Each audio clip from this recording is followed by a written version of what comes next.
कि ये अधिकार इसका होना चाहिए, बेसिक नॉलेज। कोई अगर किसी के बाप भी मार रहे हो, हस्बैंड मार रहे हो, या किसी के भी साथ बुरा हो रहा हो, तो हम लोग को एक क्लिक करता है कि ये जो सामने वाला है ना, सामने वाले के साथ गलत कर रहा है। बड़ी बड़ी चीज़ें तो बहुत बड़ी चीज़ हो जाती है कि मर्डर हो रहा है वो भी गलत है, लेकिन छोटी छोटी चीज़ें वो आपको आइडेंटिफाई करना है। ठीक है, हर जगह कोर्ट नहीं जा सकती है और कोर्ट में हर कोई नहीं आ सकता। बहुत लोग ऐसे होते हैं जो बहुत बदतर से बदतर ज़िंदगी जी रहे हैं, उनको या तो हिम्मत नहीं है अपने अंदर कि वो सरकार के इस प्लेटफॉर्म को यूज़ कर सके, या फिर उनको नॉलेज नहीं है, या उनके पास आर्थिक सबलता नहीं है कि भाई वो कोर्ट तक आए, एक किसी को पकड़े, लॉयर को, फिर अपना केस करवाए, होता है ना। तो उन लोगों को आपको आइडेंटिफाई करना है अपने फील्ड में जहाँ भी आपकी पोस्टिंग होगी। तो मौलिक अधिकार नहीं पता हो तो नेट तो आजकल सबके पास है, अपने अपने मोबाइल में देखो कि क्या मौलिक अधिकार होता है, और जहाँ मौलिक अधिकार का हनन हो रहा है उस पर आप फोकस करो, उनको समझाओ। ठीक है, अब ऐसा नहीं है कि कहीं गलत हो रहा है, किसी का मौलिक अधिकार हनन हो रहा है तो आप भी जाके वहाँ समझाने के बदले आप भी किसी का मौलिक अधिकार हनन कर लो, गाली दो, डांटो, मारो, ऐसा नहीं करना है। जैसे अभी के डेट में है कि लोग बहुत छोटी बच्चियों का शादी कर देते हैं, ठीक है, जो कि मौलिक अधिकार का हनन है। एक बच्ची की शादी करना, 18 से नीचे की शादी करना, वो नहीं करना है, वो लीगली नहीं है। तो वहाँ समझाना है, पेरेंट्स को समझाना है, उससे संबंधित लोगों को सूचना देना है कि भाई मेरे एरिया में ऐसे शादी कर रहे हैं। ठीक है, बहुत बार अभी जैसे मुस्लिम का हो गया है, 3 तलाक बैंड हो गया, लेकिन अभी भी शायद समाज में बहुत लोग 3 बार बोल के तलाक कर देते होंगे, तो उनको कानून से जोड़ देना है। बहुत सारी लड़कियां के साथ होता है कि उनके हस्बैंड सेकेंड मैरिज भी कर लेते हैं। मुस्लिम में तो लीगली 2-3 करना है, बट हिंदू में भी ऐसा होता है कि एक वाइफ है पर फिर भी उसने दूसरा रख लिया, दूसरी को मार रहा है, पहली वाले को मार रहा है, या किसी को भी मार पीट रहा है, तो आप उसको अधिकार दिखाइए कि आपको खाना पीने देगा, क्योंकि आपका अधिकार है। अब वो बेचारी तो डर से आ नहीं रही, तो पहले से रख लिया, अब हमको तो पूछेगा नहीं, थोड़ा बहुत और उड़ेंगे तो हमको पूरा उड़ा देगा। तो उस जगह पे आइडेंटिफाई करना है।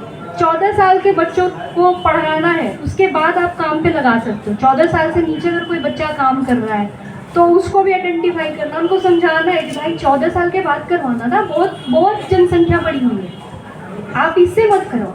चारों तरफ तो बेरोजगार घूम रहे हैं, फिर कुछ पैसों के लिए छोटे बच्चों को क्यों डाले? तो सबसे बेसिक चीज़ है कि सरकार ब्रेन है और आप सब उंगलियां हैं, हाथ हैं। आपको काम करना है। कोई भी अगर हमको पानी पीना है तो ब्रेन तो बोल दिया प्यास लगा पानी पियो, हाथ का इस्तेमाल करेंगे तभी पिएंगे ना। तो आप सरकार के हाथ हो, सरकार ने आपको जोड़ा है, इसलिए जोड़ा है कि मौलिक अधिकार का हनन समाज के प्रत्येक सबके में हो रहा है, छोटे से छोटे व्यक्ति के साथ हो रहा है, और हर किसी को समस्या है। समस्या को प्रत्येक व्यक्ति से आपको मिलना है, सबका समस्या आइडेंटिफाई करना है। जैसे अभी हमको चिकनगुनिया हुआ है, तो ये तो आपका क्षेत्र तो है नहीं, ये तो सैया बहन कोई रहेगी तो वही मेरा हेल्प कर पाएगी, लेकिन हो सकता है बहुतों के साथ ऐसा कुछ हो रहा हो जो कि कानूनी हो, तो कानूनी जगह पे आपको पहुंचना है। ठीक है, और कानूनी मदद उसको देना है, आपको समझ आता है तो ठीक है, नहीं तो DLSS सेक्रेटरी के पास, आप सर के पास जाइए, अपना एरिया में जो भी आपको समस्या दिख रहा है उनसे आके पूछिए कि सर ऐसा ऐसा हमने देखा है अपने क्षेत्र में, इसके लिए हम लोग क्या कर सकते हैं, समझे। और सबसे पहले तो मौलिक अधिकार जान लीजिए, क्योंकि मौलिक अधिकार का हनन होने पे ही आप कानूनी सहायता यहाँ कोर्ट में आते हैं, और दूसरे किसी सहायता के लिए आप यहाँ नहीं आते। ठीक है, कुछ भी किसी भी। अब हम लोग का आज का टॉपिक था PLA, तो उन्होंने जैसे पूछा कि PLA जो है अगर हम लोग नोटिस करते हैं और वो नोटिस पे नहीं आते तो क्या करेंगे। तो सरकार ने सबको एक अधिकार दिया है, ठीक है। अब हमारा PLA का अधिकार बस इतना है कि हम सामने वाले विपक्षी को बुलाते हैं, अब वो आया तो ठीक है, नहीं आया तो हम उसको कुछ नहीं करेंगे। अब उसका समस्या का उसको समाधान चाहिए, तो अब वो यहाँ केस विड्रॉल करके वो अपना केस उधर कोर्ट में लेके चला जाएगा, समझे। अब हमारे यहाँ PLA में यूटिलिटी सर्विसेज से रिलेटेड केसेस होता है, ठीक। जैसे मान लीजिए कि किसी का बिजली काट दिया सरकार, आप सुनते होंगे कि बिजली फलाने का कट गया, इतना साल से नहीं दिया था, तो भाई आप उसको समझाएंगे कि बिजली का ज़रूरत मौलिक अधिकार एक तरह से देखा जाए, ठीक है, उसके लिए हम पेमेंट करते हैं, लेकिन ये हमारा अधिकार है ना कि हमको बिजली पानी सरकार दे। तो भाई मेरे पास तो पैसे नहीं है, अब सरकार फ्री में कैसे देगी, तब तो सब फ्री में मांगेंगे। लेकिन कोई व्यक्ति ऐसा है कि जिसकी परिस्थिति अब इतनी खराब हो गई है कि वो पैसे नहीं दे सकता है, तो आप उसको पीएलए ला सकते हैं कि भाई तेरी बिजली काट दी गई ना, तो तू ऐसा कर पीएलए चल। फिर सर के पास आना है, सर को समस्या बताना है कि सर ऐसा है कि बेचारा था लेकिन अभी इसको नौकरी नहीं है 6 महीने से, या बीमार है, ऐसा है वैसा है, बिल नहीं भर पाया, तो सर के पास आएगा। सर उसका जो भी आर्थिक स्थिति होगा उस हिसाब से या तो उसको 50% डिस्काउंट दिला देंगे या 40% डिस्काउंट। मान लो कि 10,000 की बिजली बिल थी, काट दी सरकार ने, तो उसको 4,000 है, 3,000 है, 2,000 है, जो भी है, या फिर हो सकता है सर फ्री भी कर देगी, चलो भाई इसकी एकदम स्थिति खराब है तो इसको फ्री कर देते हैं। अब बहुत जगह होता है HIV पेशेंट्स होते हैं जिनका डॉक्टर्स बोल देते हैं, जानते हैं कि हम इलाज नहीं करेंगे।